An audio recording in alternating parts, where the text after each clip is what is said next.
Welcome to the Pregnancy Help Podcast. I'm Christine Gribbett. I'm here with Jor-El Godsey, the president of Heartbeat International, and our special guest, Monica Snyder. She's the executive director of Secular Pro-Life.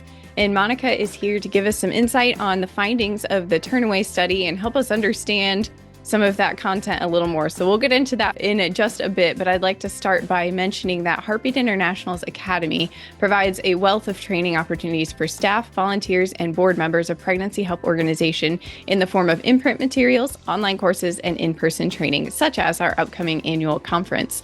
We continue to offer new coursework on topics such as leadership, client care, fundraising, and more. So head over to heartbeatservices.org to find out more on those opportunities, or email us at support@heartbeatinternational.org. So Jor-El and Monica, it's so good to have you on today, and I'll turn things over to you. Thanks, Christine. I'm really excited to have Monica join us. I was actually at the March for Life, walking down the street, and amidst, I don't know, hundreds of thousands of people, I see Monica. I'm like, Monica! And she was so gracious to say yes to the opportunity to be on with us. Now, Monica, you are the executive director of Secular Pro-Life, which most of the people in the pro-life movement really come from a faith-based perspective. Fortunately, which you point out so elegantly and effectively, the truth is on the side of pro-life and not wholly dependent on a faith perspective. So give me your elevator speech on that understanding. Sure. Yeah, so I'm an atheist and I'm the executive director of Secular Pro-Life. It's run by atheists, but I want to emphasize you do not have to be an atheist to be involved. We work with all kinds. Part of our organizational mission is to build interfaith coalitions of people who are interested in advancing secular arguments against abortion and helping us make space for what I call non-traditional pro-life people. And people ask us all the time, well, what's your position? And often they are a little surprised to find it's not very different from the position of people of faith against abortion, because I find that most people of faith, their position against abortion isn't necessarily based specifically or solely on their religion anyway. So our position is that first we need to recognize the biological reality that human organisms, as organisms, we begin as zygotes. This is not an opinion. This is not a religious belief. It is just a biological fact. And in the realm of biology, when we're not talking about politicized debate like abortion, it's not contested at all. That's not the end of the debate. You hear pro-lifers all the time say, biology says life begins at conception, therefore abortion is wrong. There's more to it than that. You have to get into philosophy also.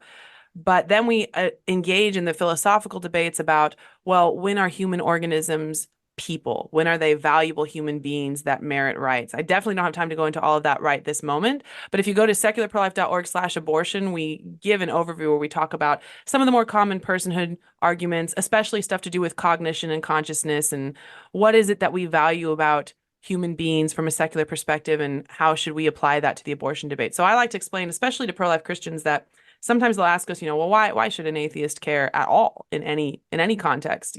Sometimes they think that if you're secular, if you don't believe in God, then you don't believe in morality. That's a huge mistake, also a huge other conversation.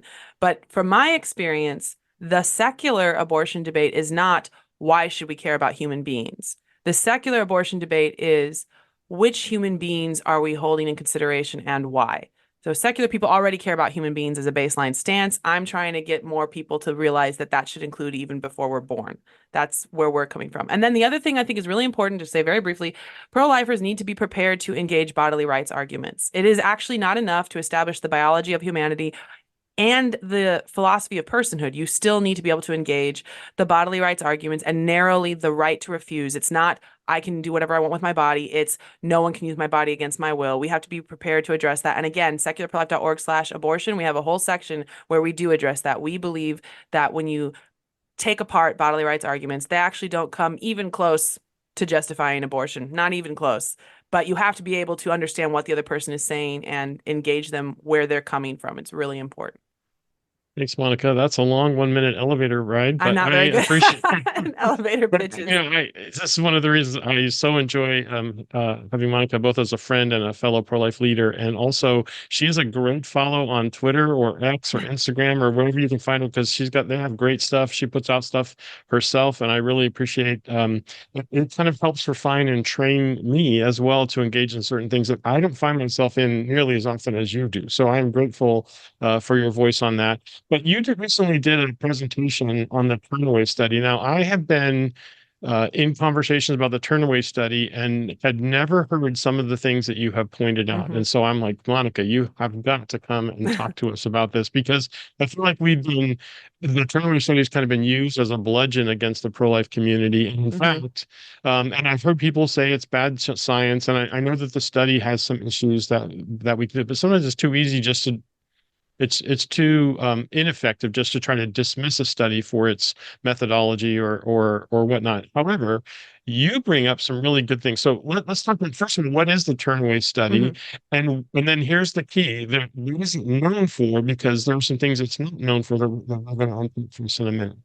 Yes. So for anyone who doesn't know, the Turnaway Study is when they went to various abortion clinics and they talked to women who went to those clinics and got abortions, and they talked to women who went to those clinics intending to get abortions but were turned away, hence the name of the study.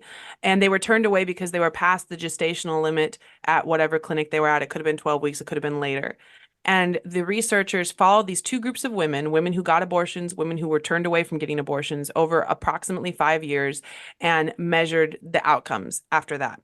I think the study was originally put together to answer the pro-life claim that women regret their abortions and women are mentally harmed by their abortions. But what's interesting is now it's more often used to discuss what happens when women seek abortion and are turned away.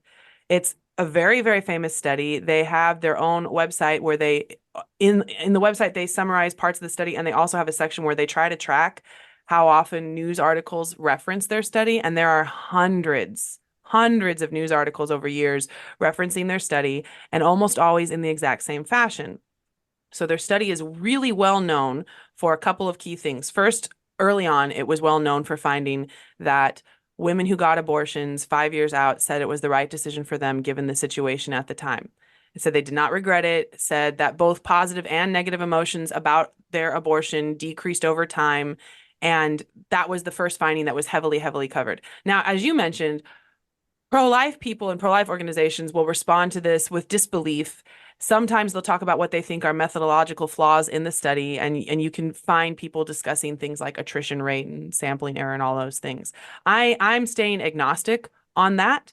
I think that's a debate worth having, but I don't think it helps us that much because, first of all, it's too confusing.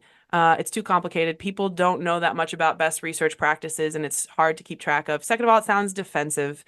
And third of all, to be blunt, pro-life people just do not have as big of a platform as the abortion rights side. So even if we were absolutely correct about all of the methodological problems, we don't have a stage from which to say, hey, this is not right, because all they have to do is say, yes, it is. Bam, the end. And I don't know how to grapple with that problem, but I don't think we need to approach it that way, because the study also has its own findings that I think really kind of undermine the entire pro-abortion narrative. So the study is used, I'll back up again. The study is used to say women don't regret getting abortions, but it's also used, especially in a post-Dobbs world, to talk about how the real harm is done to women who are denied abortions. And it will talk about how the women who were denied abortions had worse financial outcomes than the women who were able to abort. That's the main focus by far, but sometimes they'll also talk about other metrics. One I've seen occasionally is saying that women who gave birth when they couldn't get an abortion struggled to emotionally bond appropriately to their children compared to women who had abortions and then had different children later. And so the overarching narrative of the Turnaway Study, and if you go to their website and look at their database of hundreds of articles, this is what they're all talking about, is women did not regret aborting and women who couldn't get abortions were harmed. Abortion was liberation, abortion denial was subjugation, and they'll talk about clinical expertise and research-based, evidence-based. If you just want the science says that this is what happens when you prevent women from getting abortions. That's the general gist of the Turnaway Study. So several years ago, Isn't that more like the top line messaging of the Turnaway Study? Yes, the top line messaging, the well-covered findings of the Turnaway Study. Now, to call it a study is a little bit confusing, because what it really is a body of data that they have used and analyzed in different ways. And so they have many peer-reviewed publications in different journals looking at different aspects of the study. So when I say study, people imagine one single paper. It's actually a bunch of papers. They do have a book summarizing it, but you could call it a bunch of studies or one study. And this is important because when their paper came out about women who were denied abortion. Okay. They had a paper about women who denied abortion and whether they bonded to their children. And I remember at the time when I was reading it, even though I'm pro-life and I have my own opinions, just from a scientific standpoint, if you're doing a scientific study, you're supposed to have a test group and a control group. The test group is the group where you are altering some kind of factor or having some kind of circumstance. You want to see how that circumstance affects them. And the control group is where you don't alter anything so you can compare. You have to have a control group or you have no idea what you're looking at. It's basic research. So they have the test group, which is the women who get abortions. They're trying to look at our claim that women regret abortion, right? Mm-hmm. They have the test group of women who get abortions, and they ask them all these very specific survey questions over years about their feelings, about their emotions, relief, anger, happiness, sorrow, whatever, and regret, and what you think of this. I understand them asking that. From a scientific perspective, you're trying to test, do women regret abortions? This is what you're going to do. You're going to ask them. What was curious to me at that time, and I didn't feel any one way about it, I just noticed it. I thought it was strange that they didn't ask the women who were denied abortions about their feelings, because that's the control group. You're supposed to ask them all the same things, basically. I didn't think a lot of it. I just thought that would have been interesting if they had asked the women denied abortion what they thought, but apparently they didn't because they don't mention it. So then fast forward, I'm reading some Vanity Fair. I'm not even sure. I think it was Vanity Fair, some article about the Turnaway Study, and buried in the 11th paragraph is a passing mention from the journalist saying, well, it's true that they also found that women denied abortions also didn't regret it, but that's probably because of this, that, and the other thing. And I don't even care what her explanation was. I was just wondering where she saw that, because I looked for that. I specifically looked for that, and I didn't see it anywhere. At the time, I was only a volunteer with Secular Pro-Life. I had a full-time job and kids and all these things, and I didn't have time to figure it out. But I messaged one of our other volunteers who's this little smarty, super good at research, and I just sent her this Vanity Fair screen cap, and I said, what is she talking about? I didn't see that. Can you find that for me? And she did. It was in the book. You have to buy the book of the Turnaway Study. And so I bought the book myself just to make sure it was true, because I couldn't believe it. And it turns out in the book, they talk about how of the women who were denied abortions, the ones who gave birth, 96% of them ended up saying they no longer wish they'd aborted. And I thought that was just remarkable, because it completely changes the context of this discussion. If you're saying that basically everyone who aborted and everyone who couldn't get an abortion ultimately ended up accepting their situation, it doesn't necessarily mean anything about whether abortion should be legal or not, but it very much changes the narrative about abortion denial ruining women's lives.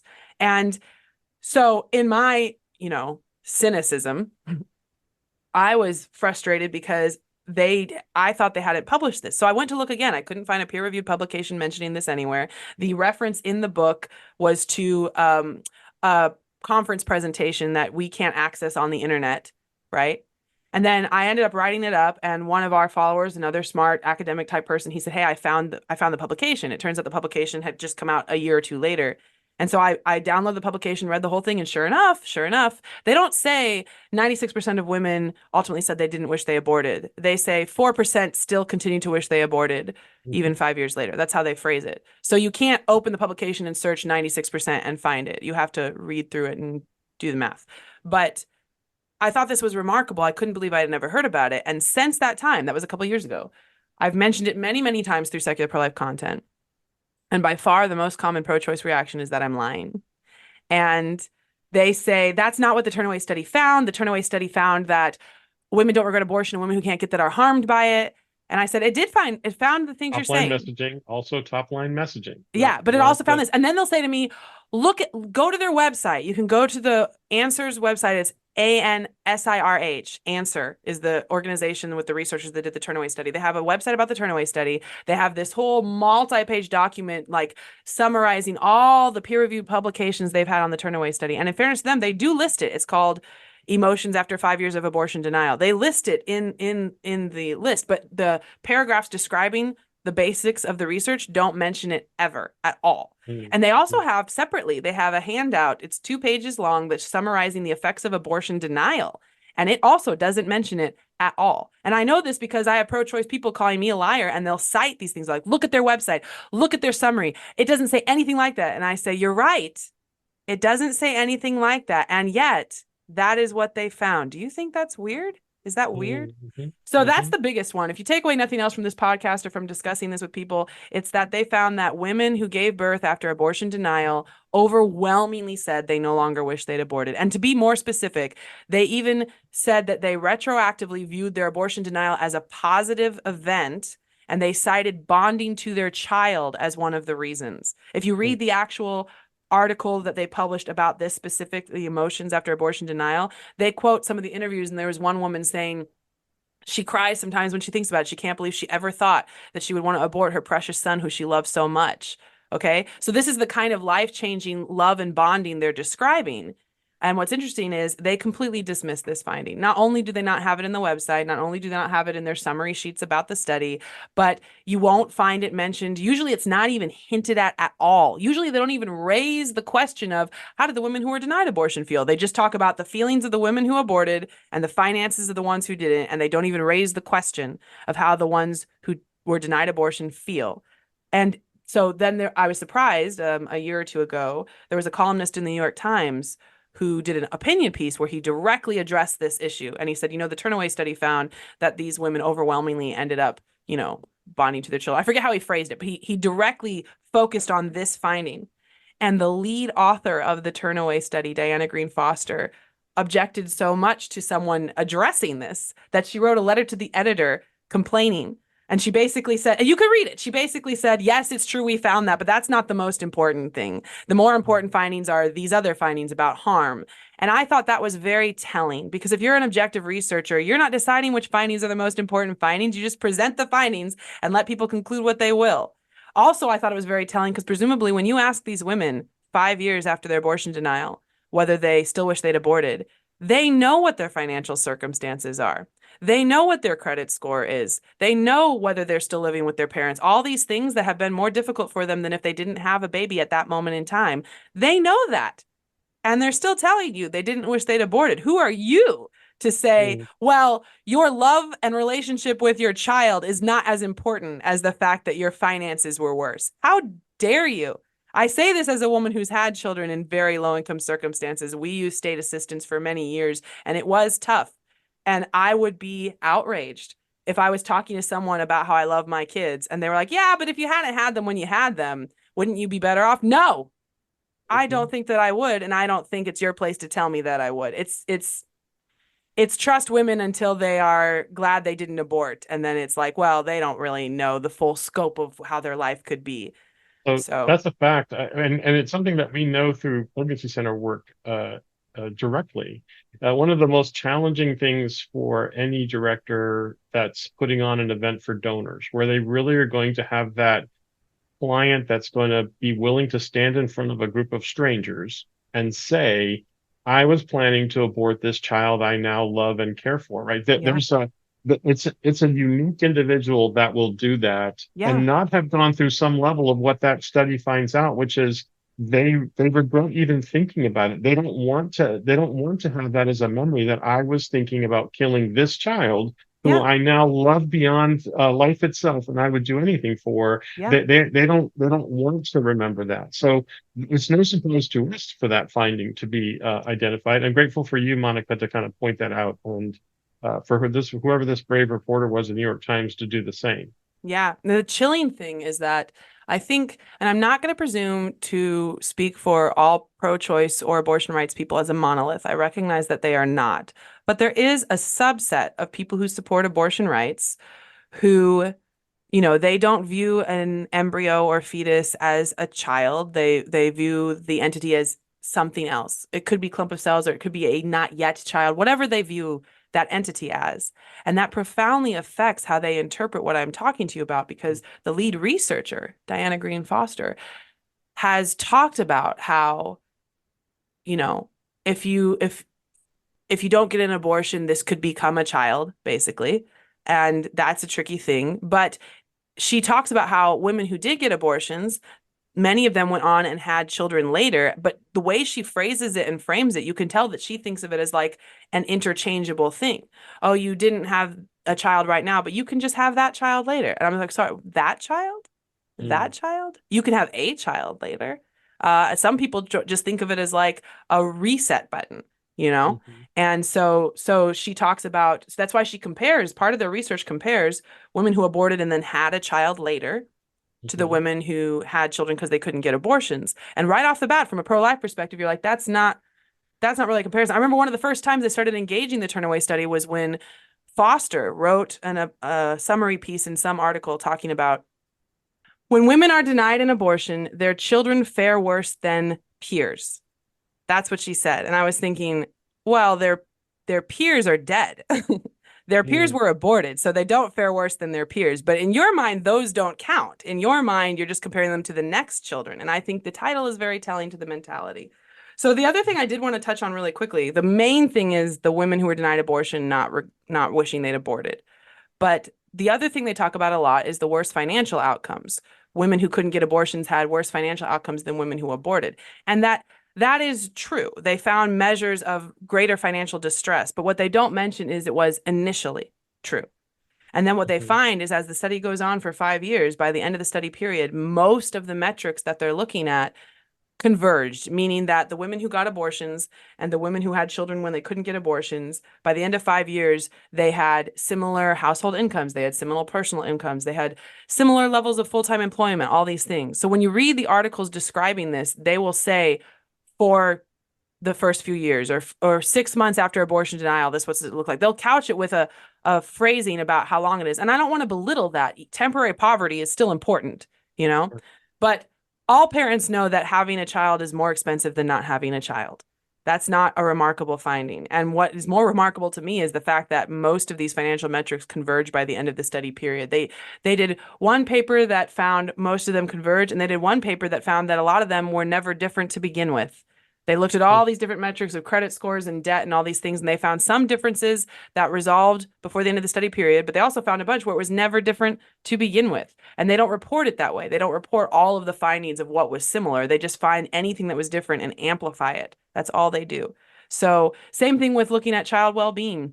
They found a whole bunch of ways in which the children born when their parents were denied abortion did not differ from children born subsequent to parents getting an abortion, having children later. Different, you know, milestones in development, whether they were likely to be breastfed, you know, whether they were likely to go to the NICU, all kinds of things. They just basically mostly didn't find any differences. The Turnaway Study largely finds that women who aborted and women denied abortion all end up saying it was the right decision for them 5 years later, and that mostly there's not many differences between their children and between their financial outcomes. There are some differences. I'm not saying there aren't any, but when you read the articles talking about the Turnaway Study, they hyper focus on the differences. They don't mention all the ways they were the same, and they don't mention the temporary nature of most of the differences. And they never mention that in spite of those differences, these women say they no longer wish that they had aborted. They never mention that. Well, isn't that though a testament to really the resiliency of women, the power that women are able to overcome situations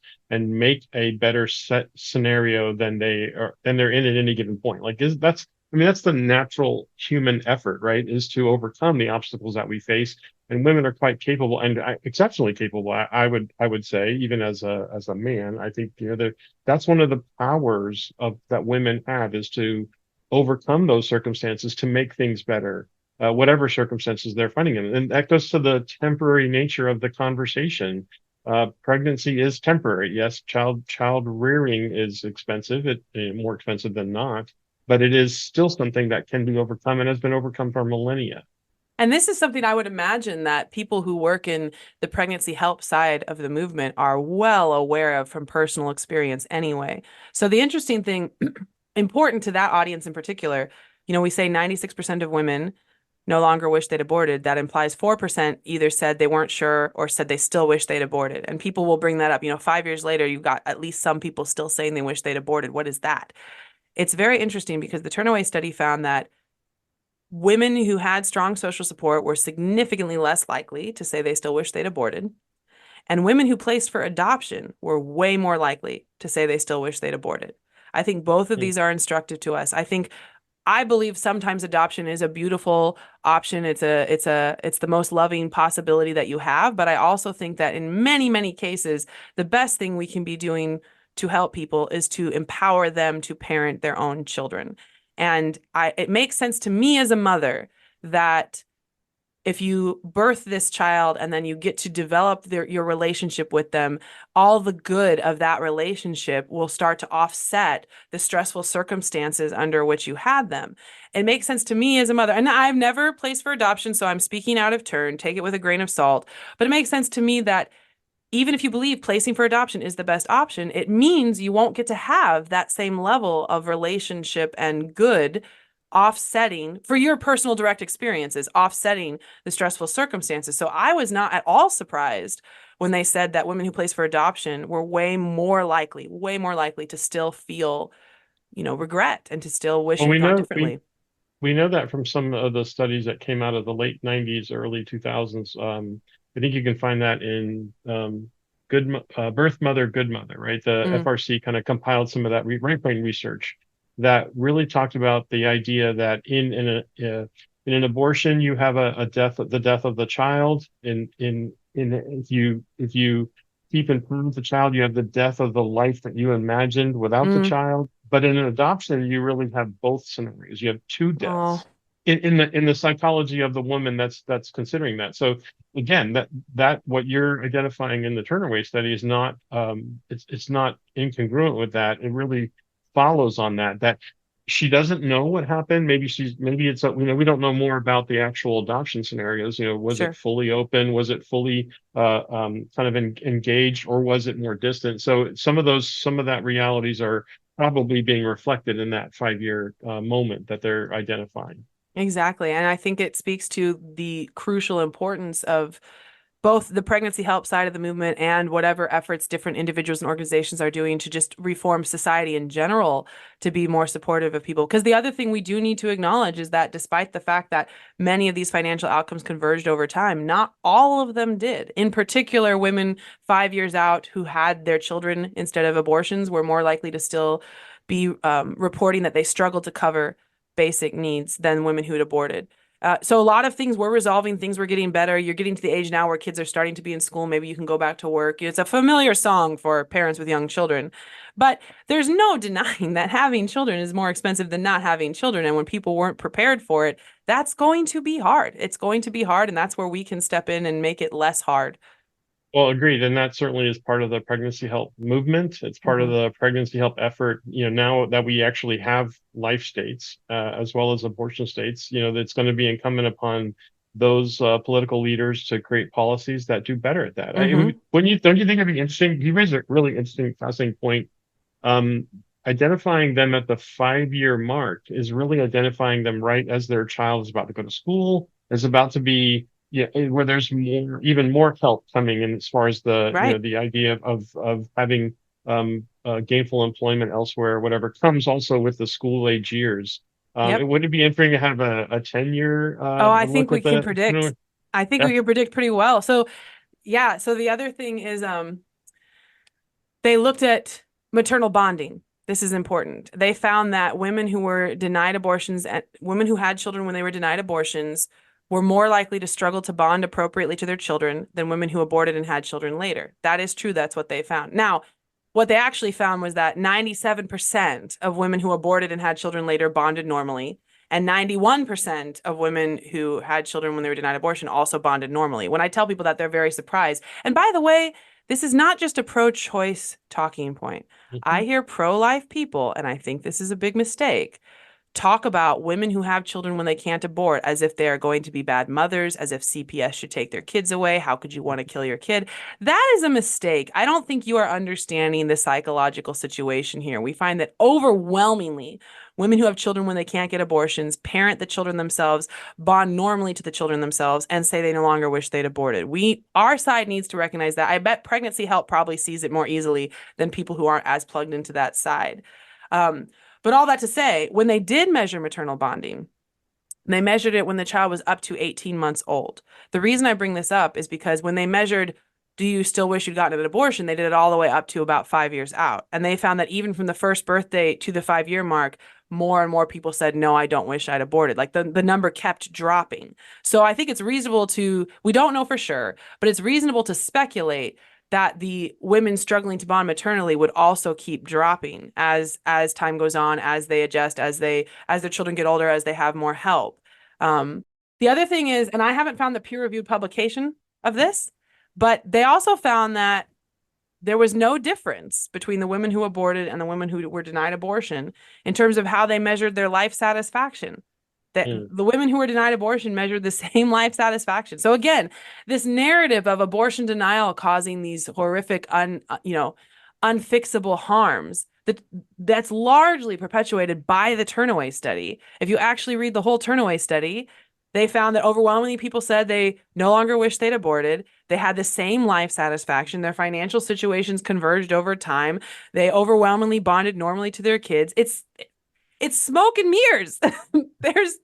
There's so much in there that reaffirms what we've been saying, which is that abortion denial is not going to ruin your life, and it's going to save your child's life. So, Well, someone told me one time who is a PhD, but when he was going through the PhD effort, he said, Jor-El, he said, the professor told me that we read these studies and documents and whatnot, so you don't have to.